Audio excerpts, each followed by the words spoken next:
안녕하세요. 자, 이번 시간에 이제 재고자산 원가 배분이라고, 여기도 엄청 중요해요. 하긴 맨날 중요하죠, 그죠? 네, 다 중요해요. 어쨌든 중요해요. 여러분 회계 공부하는 이상 평생 따라다니는 부분이 이제 지금 나옵니다. 회계를 때려치면 안 해도 되겠지만 때려치기 전까지는 평생 가는 거예요. 상식과 같은 내용이 지금 나옵니다. 재고자산 원가 배분 잘 보셔요. 자, 재고자산, 기말재고자산 산출을 위해서는 기말재고액을 정확히 파악해야 된다. 이때 기말재고액은 기말재고 수량의 단가를 곱해서 계산한다. 이때 수량 결정 방법에 계속기록법과 실사법이라는 게 있고, 단가, 가격, 금액 결정하는 방법에 어머나 개별법, 선입후입, 이동총, 매가환원법 이런 거까지 있고요. 기준에서 규정하는 거 여기까지, 기준에서는 여기까지 규정하고 이런 건 인정하지 않습니다. 어쨌든 아직 회계이급은 다른 거 필요 없고 개별법, 선입후입, 이동총 여기까지는 꼭 필요한 겁니다. 어쨌든 수량 결정 방법이냐 단가 결정 방법이냐 이거부터 해야 되는데 수량부터 해볼까요? 수량 파악 방법에 계속기록법, 계속기록법하고 계속기록법, 장부상으로 계속기록하는 계속기록법과 실지재고조사법, 줄여서 재고조사법, 더 줄이면 실사법. 그래서 계속기록법과 실사법 이 두 가지가 이제 문제로 종종 언급이 됩니다. 근데 이 부분의 이론에서는 주로 이제 1급 쪽에서 나오고 이제 1급 이상에서 나오고 아직 회계 2급 쪽에서는 계속기록법, 실사법 쪽은 별로 잘 안 나와요. 이제 그 다음 게 나오는 거지 이게 나오는 거지 이게 나오는 거고 이 부분은 잘 안 나오긴 합니다. 참고로 알아두세요. 자, 이거는 이거 전기 6월 수량, 매입 수량 더해서 매출 수량 빼면 기말재고다 이건데 어쨌든 입출고 내역을 장부에 계속적으로 기록. 입출고 들어오고 나갈 때마다 장부상에 계속 기록합니다. 몇 개 들어왔다, 몇 개 나갔다. 그럼 장부상으로 몇 개 팔렸고 몇 개 남았지 알 수 있어요. 몇 개 팔았는지, 몇 개 남았는지 알 수 있다. 이게 계속 기록법. 예를 들어 전월이월 기초재고가 100개입니다. 그리고 이번에 매입한 게 900개입니다. 그럼 총 1000개죠. 근데 팔을 때 몇 개 팔았나 장부에 적었어요. 그게 적어서 집계해보니까 800개야. 그럼 1000개 있었는데 800개 나갔으니까 200개 남겠죠. 결론은 몇 개를 팔았는지 몇 개가 남았는지를 장부상으로 기록한다. 이게 바로 장부상으로 기록하는 것이 바로 장부 계속기록법. 그래서 여기 대변이 판매될 때마다 매출원가를 먼저 기록하면 기말재고가 자동으로 산출되는 과정이에요. 일단 정확성이 높겠죠. 매일 적으니까 정확성이 높겠죠. 그래서 장점은 일단 정확한 재고 수량을 파악하는 방법이다. 근데 단점은 그만큼 복잡합니다. 복잡하고 실무상 불편하다 이거죠. 자, 일단 그거. 근데 실사법은요, 보세요. 일정 시점, 보통 기말에 월말에 실지 재고 수량을 조사합니다. 그러니까 매출할 때 기록을 안 해. 팔 때는 기록 안 합니다. 기록 안 하고 일정 시점마다 실사로 재고조사 파악하고 그것을 기말재고로 봅니다. 예를 들어서 기초재고가 100개예요. 매입이 아까랑 똑같아요. 900개입니다. 1000개죠. 근데 아까는 몇 개 팔았다를 장부에 기록했잖아요. 근데 이번에는 안 적는 거죠. 안 적어요. 그냥 팔기만 해. 계속 팔아요. 그리고 나서 장사 다 끝나고 말일날 창고에 가서 남아있는 걸 조사합니다. 실지 재고조사했더니 200개래. 중요한 건 실사를 한 거죠. 장부에 기록된 게 아니죠. 아까는 몇 개 팔았다 이것이 장부에 기록이 되는 겁니다. 장부에. 근데 지금은 장부에 기록되는 게 아니라 실사하는 거죠. 실사예요. 그러면은 총 1000개 있었는데 1년 동안 들어온 게 1000개인데 200개 남았으면 나머지 800개는 팔렸겠구나. 800개는 팔렸겠구나라고 추정을 합니다. 근데 결론적으로는 우회랑 판매된 수량이 800개 나오고 남아있는 수량 200개 결론적으로 똑같죠. 순서만 달랄 뿐이에요. 실사를 통해서 확정이 되고 자동으로 산출됩니다. 근데 문제는 자동으로 산출되긴 되는데 이게 추정하는 거죠. 그러니까 1000개 중에 1000개 여기 숫자로 따지 여기다 집어넣으면 들어온 거 100개, 기초재고 100개 이거 똑같이 매입 900개, 기말재고 창고에 같은 200개더라. 그렇다면 800개는 팔렸겠지 라고 추정하는 방법이 실사법입니다. 추정하는 거죠. 근데 아까는 추정이 아니라 장부에 기록한 거죠. 판매될 때마다 여기 장부라는 말을 빼먹었지만 장부에 기록하는 거죠. 판매될 때마다 장부에 기록하는 것이 이건 장부 기록이죠. 장부에 기록하는 것이 계속기록법이라면 이번에는 기말 이 매출원가 팔린 것을 추정하는 겁니다. 결론적으로는 숫자가 여기도 800개고 여기도 800개가 똑같아 보이죠. 어쨌든 결론적으로는 실사법이 좀 더 간편하겠죠. 간편하다가 포인트입니다. 일단 조금 간편하다. 간편. 근데 문제는 기말이 돼야만 기말 재고 실사, 기말 실사하는 거죠. 어쨌든 기말이 돼야 실사를 하잖아요. 그럼 기중에는 몇 개 팔았나 기록이 없어요. 기중에는 매출원가나 재고액을 파악할 수 없어요. 뭐 안 외워도 돼요. 안 외워도 되는 거예요. 그냥 들어만 보시면 돼요.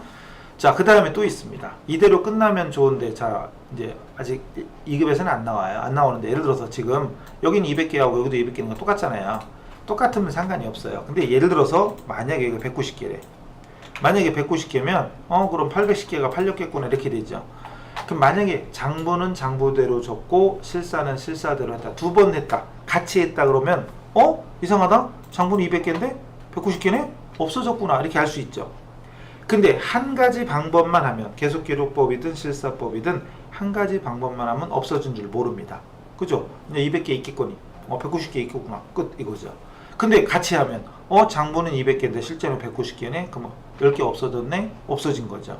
근데 여기서는 없어진 줄 모르죠. 그냥 장부에 남아있는 줄 알지. 그래서 도난 파손 등으로 없어진 것이 기말재고에 포함된다 이런 말인데 외우란 얘기 아닙니다. 이런 것도 있나 보다 하시면 되고, 여기서는 도난이나 파손된 것들을 알 수 없어요. 그냥 창고에 남아있는 걸 제외한 나머지는 다 팔린 걸로 보잖아요. 그래서 알 수 없어요. 그리고 이런 것들이 매출된 걸로 간주됩니다. 매출원가에 포함됩니다. 팔린 걸로 보는 거죠. 창고에 없으면 다 팔린 거다 이렇게 오해를 하는 거죠. 어쨌든 결론은 병행하면 가장 이상적이겠죠. 장부는 장부대로 하고 실사는 실사대로 하면 완벽하겠지만 어쨌든 기본적인 구조가 매일매일 장부에 기록한다. 계속기록법. 기말에 창고에 가서 남아있는 걸 실사. 실제로 남아있는 걸 조사해서 남아있는 건 재고, 없어진 건 팔린 거 이렇게 따지는 게 실사법. 간편하다 이거죠. 그래서 두 가지 구조가 있다는 거 알아두시고, 그리고 진짜 중요한 건 이겁니다. 이제 단가 결정, 가격 결정 방법. 특히 단가 가격 결정 방법. 이게 중요합니다. 뭐 아까 계속기록법 실사법도 물론 중요하지만 이것이 특히 중요해요. 별표 3,000원개 같은 3개. 자, 여기에 이제 개별법부터 시작해서 개별법, 그리고 선입선출법, 특히 이거 시험에 10번 나오면 거의 8번, 9번은 선입하고 여기 나오는 후입, 요거를 비교하는 문제. 그리고 이동평균, 총평균 이런 여러 가지 방법들이 있다. 근데 뭐니 해도 중요한 건 선입과 후입의 비교. 선입 그리고 후입선출 이 두 가지가 제일 중요하고요. 일단 시작은 개별법부터죠. 개별법은 우리 시험 거의 안 나옵니다. 거의 안 나와요. 어쨌든 개별법은 하나하나 물건 하나하나 들어오고 나가는 걸 따로따로 기록합니다. 얼마치 사왔다, 얼마에 팔았다. 이건 얼마에 사왔고 얼마에 팔았고 이게 따로따로 1대1로 얼마에 사온 금액과 팔은 금액을 하나하나 기록 관리하는 게 개별법. 얘는 통상적으로 상호 교환될 수 없는 제품이나 프로젝트별로 생산되는 제품은 개별법을 사용해라. 신한학과 몽소리가 나왔죠? 이게 뭔 말이 되니? 그죠? 예를 들어서 미술품, 공예품, 특수기계 나왔죠? 특수기계, 미술품 이런 것들은 똑같은 물건이 없잖아요. 다 다르잖아요. 이렇게 하나하나 따로따로 상호 교환할 수 없는 거거든. 그죠? 이런 것들은 개별법을 적용해라. 여기 예를 들어 특수기계 주문하는 경우 이랬죠. 아니면 다시 얘기한 대로 미술품 아니면 또 뭐 있지? 고가의 가전제품 또는 특수기계 막 이런 거. 특수기계는 이제 따로 있고, 어쨌든 미술품이나 고가의 가전제품, 특수기계를 주문 생산하는 경우 이런 것처럼 하나하나 물건 하나, 상품 하나하나마다 이거 사온 돈이 얼마다, 파는 돈 얼마다 쉽게 할 수 있으면 개별적으로 하는 게 가장 이상적인 방법입니다. 그런데 이건 여기 물량 흐름이 추정이 아니라 실제이기 때문에 어쨌든 이상적이다, 그리고 합리적인 방법이다라는 장점은 있어요. 그러나 시험에는 안 나와요. 그리고 수익비용 대응 원칙에도 이상적입니다. 어쨌든 이상적인 거예요. 이상적인 반면 그만큼 복잡하고 관리가 어렵기 때문에 시험에는 잘 안 나옵니다. 단점이 있어요. 아까처럼 미술품이나 고가의 가전제품 이런 것들은 거래량이 많지 않죠. 가끔 뜨문뜨문 거래가 이루어지죠. 그때는 가능합니다. 근데 우리가 보통 상호 교환한 종류가 많고 대량 매매되는 저가품일 때는 적용하기 어렵다 이거죠. 시험이 잘 안 나와요. 그래서 개별법은 그렇다 치고 제일 중요한 건 이겁니다. 선입선출법. 먼저 들어온 게 먼저 나간다. 즉 먼저 매입한 상품이 먼저 매출하는 걸로 중요한 건 가정하는 겁니다. 먼저 사온 것을 먼저 파는 걸로 가정하는 방법이 선입선출이고요. 그리고 후입선출은 나중에 매입한 상품이 먼저 매출되는 걸로 가정하는 겁니다. 어쨌든 가정하는 거.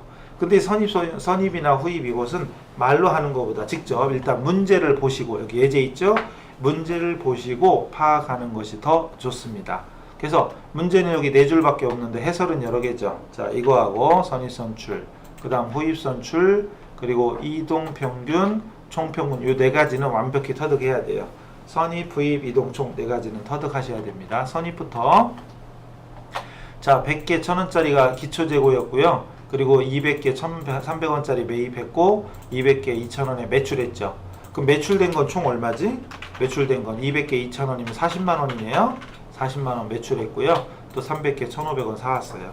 자 매입한 자료 분석해 보시고 어쨌든 선입부터 갑니다. 그럼 전기요율된 거 100개, 입고 들어온 거, 출고 나간 거, 재고 남아있는 거죠. 자 그럼 100개 1000원짜리 들어왔어요. 100개 1000원짜리 10만원. 그럼 창고에 그대로 100개 1000원짜리가 있죠. 그리고 200개 1300원짜리 사왔어요. 잘 보셔야 돼. 집중하셔야 돼요. 제가 필기를 하는 게 아니기 때문에 눈이 잘 마우스 잘 따라가세요. 자 200개 1300원 사왔어요. 자 여기서 중요한 거 내가 지금까지 가지고 있던 건 1000원짜리였어요.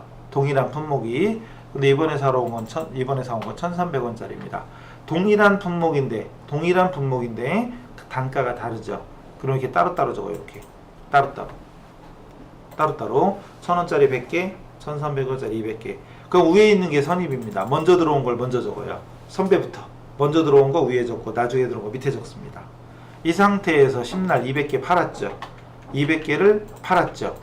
그죠? 200개를 팔았습니다. 이때 200개를 팔았다고 무조건 200을 쓰는 게 아니에요. 바로 이때 먼저 들어온 게 먼저 나간다. 선입선출 먼저 사온 걸 먼저 파는 걸로 가정하겠죠. 그 먼저 사온 게 1000원짜리잖아요. 그죠? 먼저 사온 게 1000원짜리니까 이 1000원짜리 먼저 파는 걸로 봅니다. 1000원짜리를 먼저 파는 걸로 봅니다. 1000원짜리. 그래서 화살표 도망갔나? 원래 있던 것 같은데 1000원짜리가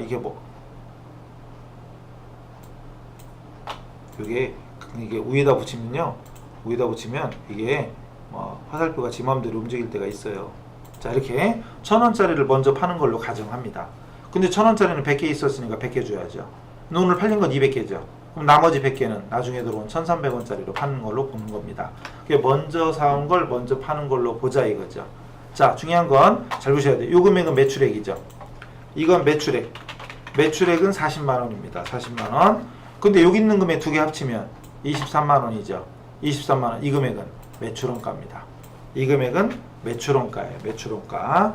그럼 매출액은 40만원이고 매출원가는 23만원. 그럼 매출액에서 매출원가 뺀 나머지가 이익이 됩니다. 중요한 건 그게 아니고 중요한 건 먼저 사온 물건을 먼저 파는 걸로 가정한다. 이게 무슨 법? 이게 선입선출법. 이게 선입선출법이 됩니다. 되게 중요한 가장 기본적이면서 가장 중요한 것이 바로 이 선입선출법. 이것이 기본. 시험에 10번 나오면 8, 90%는 선입선출법과 관련이 있는 거예요. 자, 꼭 기억하셔야 됩니다. 그래서 먼저 들어온 게 먼저 나간다. 먼저 사온 걸 먼저 파는 걸로 본다. 그럼 결과적으로 남는 건 1300원짜리가 100개 팔렸으니까 100개 남아있어요. 그 상태에서 마지막 300개를 또 사왔어. 1500원짜리. 그럼 단가가 다르니까 따로따로 적습니다. 그래서 결국 마지막 칸에 있는 게 기말재고, 마지막에 있는 게 기말재고 13만원, 45만원에서 58만원이에요. 계산할 줄도 알아야 됩니다. 여기서 문제가 끝났으면 기말재고액은 13만원이 되죠. 그럼 그날 재고액을 파악할 수 있는 거 계속기록법. 어쨌든 13만원이 기말재고. 여기서 끝났으면 58만원이 기말재고. 이렇게 됩니다. 우리 시험 보통 여기까지밖에 안 나와요. 여기까지밖에 안 나옵니다. 간단하게. 그러니까 지금 했던 구조만 알아들으면 충분히 할 수 있는 거예요. 자, 이게 선입선출법. 이번에는 후입선출법 갑니다. 자, 1000원짜리 100개 있었어요. 1000원짜리 100개 있었는데 이번에 1300원짜리 들어왔어. 그럼 단가가 다르니까 따로따로 적습니다. 1000원짜리와 1300원짜리. 근데 위에 게 선입, 밑에 게 후입이죠. 근데 200개 팔았을 때 선입선출법은 먼저 사온 걸 먼저 파는 걸로 봤지만 후입선출법은 나중에 사온 1300원짜리를 먼저 파는 걸로 봅니다.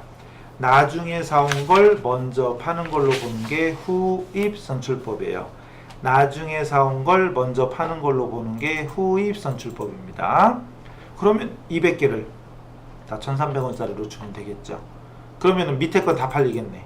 그럼 남는 건 위에 게 1000원짜리죠. 위에 거 1000원짜리가 남아있죠. 근데 가만히 보시면 이 1000원짜리는 처음부터 있던 거죠. 그럼 이론적으로 볼 때, 자, 어제 사온 거랑 오늘 사온 게 있어. 어제 거랑 오늘 게 있어요. 그럼 선입일 때는 어제 거부터 팔죠. 그럼 남는 게 오늘 거예요. 근데 후입은 나중에 들어온 걸 먼저 파니까 오늘 거부터 팔고 어제 게 남는 거죠. 그러니까 어제 게 남았잖아요. 어제 것이 그대로 남아있잖아요. 1000원짜리가 그대로 남아있죠. 그러니까 후입선출법은 나중 걸 먼저 파니까 옛날 건 계속 남아있는 거예요.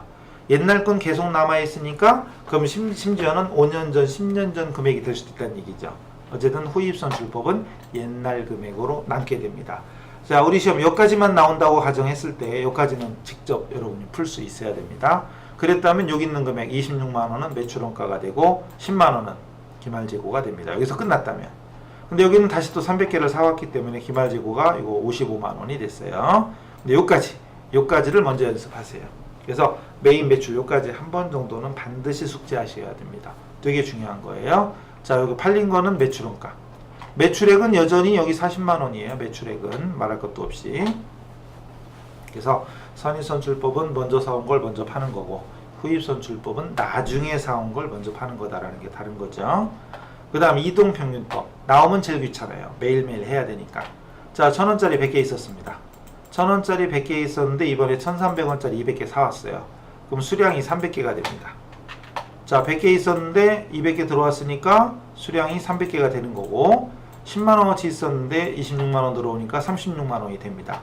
그리고 나눠 36만원 나누기 300개 하면 1200원 되죠. 이렇게 평균 단가를 매입할 때마다 구하는 거예요.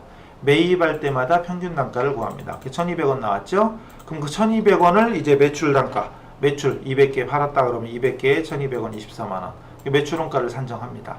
평균 단가를 매입할 때마다 구해서 적용하는 것이 이동평균법입니다. 그 다음 총평균법은 기말에 한꺼번에 평균 단가 구합니다. 즉 아까처럼 날짜 순서로 며칠 이게 아니라 1년 동안 입고를 다 더해. 1년 동안 들어온 거 다 더합니다. 기초재고 100개, 매입 다 더해. 그럼 100개, 200개, 300개 더하면 600개가 되고 10만원, 26만원, 45만원은 81만원이 됩니다. 그럼 총평균 단가를 기말에 한 방에 구합니다. 아까처럼 물론 여기도 날짜가 하나밖에 없지만 매입할 때마다 구하는 게 아니라 이게 기말에 한꺼번에 구하는 방법이 총평균법.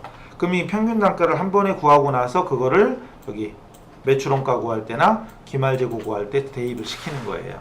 자, 어쨌든 총평균법은 우리 시험은 거의 안 나온다고 보시면 되는데 평균 단가를 매입할 때마다 이렇게 매입할 때 구했잖아요. 매입할 때마다 구하느냐 아니면 기말에 한꺼번에 구하냐 그 차이입니다. 매입할 때마다 구하는 게 이동평균, 기말에 한꺼번에 구하는 게 총평균. 기억하셔요. 되게 중요합니다. 되게 중요합니다.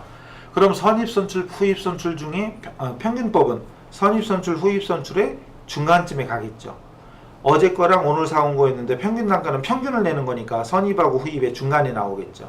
어쨌든 그리고 또 이거 무조건 암기 하셔야 돼요. 이거는 물가 상승 인플레이션 때 기말재고액의 크기, 기말재고액의 크기 중요한 거예요. 그리고 결론적으로 기말재고의 크기는 곧 이익의 크기도 됩니다. 이익하고 방향이 같이 가요. 기말이 커지면 이익도 커지고 기말이 작아지면 이익도 작아집니다. 자, 물가 상승할 때 기말재고 크기는 선입, 이동총, 후입의 순서예요. 선이총후. 앞 글자만 따서 선이총후 외우세요. 선이총후. 어쨌든 선입선출, 이동평균, 총평균, 후입선출. 가나다 순이죠. 기역, 니은, 디귿, 리을. 가나다 순. 시옷, 이응, 지읒, 치읒, 피읍, 비읍. 그죠? 가나다 순. 물가 상승입니다. 물가 상승할 때의 기말재고 크기는 선이총후. 그리고 기말재고액과 이익은 방향이 같이 간다. 기말이 커지면 이익도 커져요. 기말이 커지면 이제 매출원가 공식 아직 안 외웠죠. 기말이 커지면 매출원가 작아지고 매출원가 작아지면 이익이 커지게 돼 있어요. 그래서 기말과 이익은 방향이 같이 간다. 이거는 귀찮아도 무조건 외우세요. 그 물가 상승할 때 기말 재고 크기. 일단 무조건 암기 선의총후. 물가 상승할 때 기말 재고 크기는 선의총후 외우세요. 무조건. 어마무시하게 중요합니다. 꼭 외우세요. 그래서 선의총후. 그래서 이 책의 예제를 다 끝까지 하면 물론 더 좋죠. 근데 아까 우리 중간에 때 이거 매출할 때까지 이 정도까지 익혀두시고 요 실사법 구조 이런 거 지금 모르셔도 됩니다. 여러분은 실사법 구조는 모르셔도 되니까 해설 13이지 1345 1356이구나 1356 1356 네 가지에 대해서는 완벽하게 숙지하시고요. 다시 위로 이론으로 갑니다.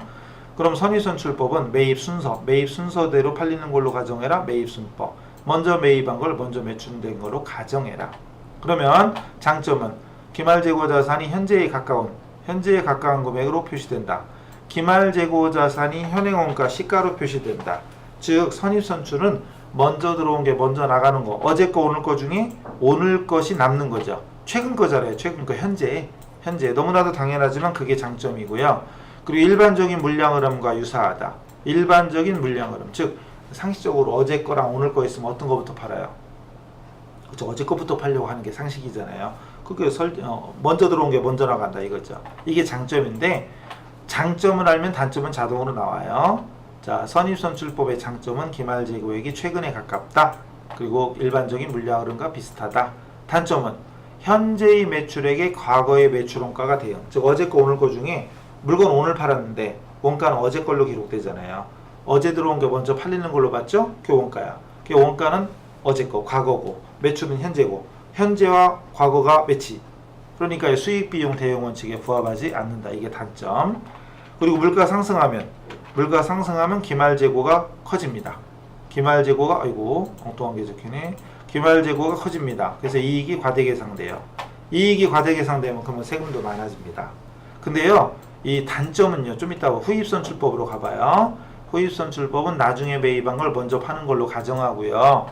그리고 여기 현재의 매출액에 현재의 원가가 대응되어서 수익비용 대응 원칙에 부합합니다. 현재와 현재가 만나는 게 합리적이지. 그래서 수익비용 대응이라는 면에서 볼 때는 수익비용 대응 원칙이라는 면에서 볼 때는 후입이 더 합리적인 것이고, 근데 그게 바로 선입의 단점. 후입의 장점이고 선입의 단점이 됩니다. 그 다음 물가 상승할 때 기말이 적어집니다. 그럼으로써 이익이 적어지고 세금도 적게 냅니다. 세금을 우선 적게 내. 법인세 이연 효과가 있다. 자, 물가 상승할 때 기말 재고가 적게 계상되어서 순이익이 과소 계상되고 그럼으로써 세금을 적게 내는 효과가 있다. 이게 후입의 장점. 단점은 기말 재고액이 옛날 겁니다. 그러니까 선입은 기말 재고액이 최근 거야. 최근 거니까 그런 면에서는 여러분이 만약에 친구든 아니면 남친, 남편, 시댁, 재산이 얼마냐 궁금해. 그럼 재산이 얼마냐 할 때는 현재 얼마냐, 과거에 얼마였냐? 현재잖아요, 현재. 그런 면에서 볼 때는 선입선출법이 더 합리적이다 이거지. 근데 후입은 과거의 금액으로 표시가 되잖아요, 옛날 거. 후입은 어제 거, 오늘 거 중에 오늘 거부터 팔죠. 어제 거, 옛날 거지, 옛날 거. 현재의 원가를 모릅니다. 그럼 일반적인 물량 흐름과 반대입니다. 결론적으로 선입의 장단점은 곧 후입의 장단점하고 거꾸로 있는 거잖아요. 그러니까 이걸 따로 외우려고 안 해도 충분히 할 수 있어요. 그래서 선입의 장점하고 단점을 뒤집으면 후입의 장점하고 단점이 됩니다. 눈치껏, 센스껏 하시면 돼요. 근데 후입선출법은요, 어쨌든 수익비용 대응, 현재의 매출액과 현재의 매출원가가 되니까 수익비용 대응에 적합하다. 이익을 적게 계산할 수 있다. 이런 장점이 있지만 국제기준, 물론 우리 시험은 국제기준으로 안 봅니다만 국제기준에서는 후입선출법을 금지하고 있다는 걸 참고로 알아두세요. 국제기준에서는 후입선출법은 적용 금지. 그럼 선입선출법이나 평균법을 쓰라는 얘기예요. 자, 국제기준. 근데 우리는 일반 기업 회계기준에서 전산회계는 국제기준으로 안 냅니다. 그거 설명 안 할 수도 있구나. 2급이죠, 우리가. 그럼 2급이니까 우리 대한민국의 회계기준에는요, 회계기준에는 뭐 이런 게 있어요. 한국재택 국제회계기준. 사이뛰기를 좀 해볼까요? 한국이 채택한 국제회계기준 KIFRS.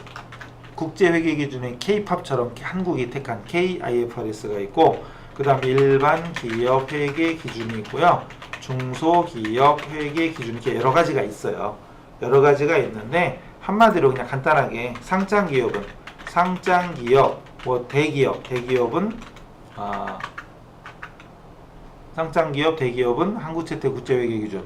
그 다음 일반기업 회계기준은 상장기업이 아닌 대기업이 아닌 곳이죠. 중요한 건 이건 전산세무회계 시험에는 일반기업 회계기준을 적용합니다. 일반기업 회계기준은 상장기업이나 대기업이 아닌 데죠. 중소기업 회계기준은 글자 그대로 중소기업이죠. 어쨌든 전산회계에서는 요걸 씁니다. 전산회계에서는 요걸 써요. 그러니까 우리는 일반기업 회계기준만 먼저 알아두시면 됩니다. 한국채택국제회계기준은 따로 안 해도 상관은 없어요. 일단 그런 게 있나 보다 하시면 돼요. 일단 후입선출법은 금지. 1월 시험 있죠.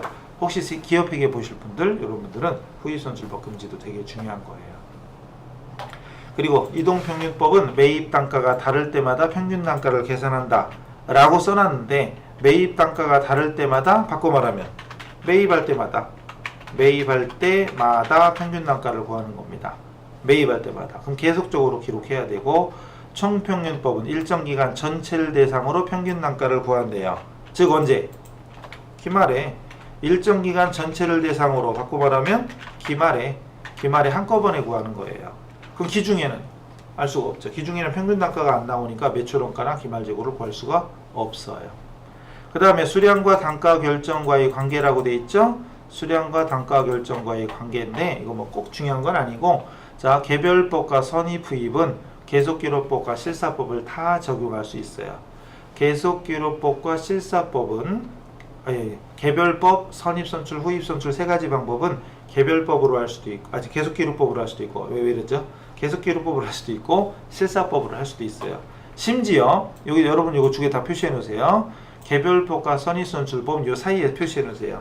결과도 똑같아요. 계속기록법으로 하나 실사법으로 하나 똑같이 나옵니다. 무슨 법은? 개별법과 선입선출법은 기억하세요. 그리고 이 중에는 조금 중요한 거 이동평균은 계속기록법으로만 할 수 있어요. 이동평균법은 평균단가 언제 구한댔어요? 평균단가를 매입할 때마다 구한다면서요. 매입할 때마다 평균단가 구하는 건 매일매일 매입할 때마다 기록해야 되니까 계속기록법만 할 수 있죠. 실사법은 안 됩니다. 반대로 총평균법은 실사법만 할 수 있죠. 기말이 돼야 되잖아요. 기중에는 모르잖아요. 기말이 돼야 할 수 있다. 계속기록법으로는 못합니다.